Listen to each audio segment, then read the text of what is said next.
So, Rhonda, what are some of the biggest mistakes you've seen executives and professionals make with their 401ks?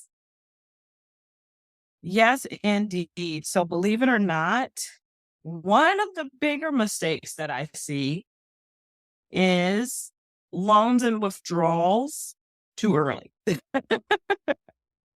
So what do I mean by that? At some point, money in a 401k may be an individual's largest investment.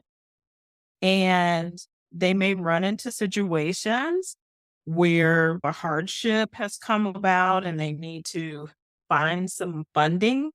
And the first thing they think is, oh, my biggest pot is my 401k. So they'll go and they'll take a loan or a withdrawal. Those two are completely different. And if we have time, I'll explain the difference between the two. But they take the money out of there, and sometimes they'll do that instead of looking at other sources, like maybe an emergency fund that they have.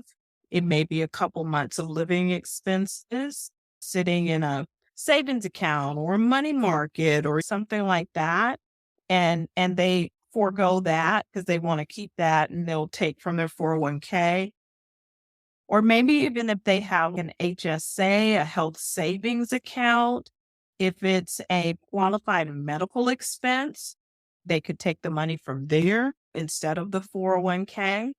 Or maybe even if they have other taxable investments, maybe they have a small stock portfolio or something, they can do that rather than going into their tax deferred 401k because that money can be quote unquote expensive because you're going to pay taxes on that money. And if you're under 59 and a half, there could be also an additional penalty for early withdrawal.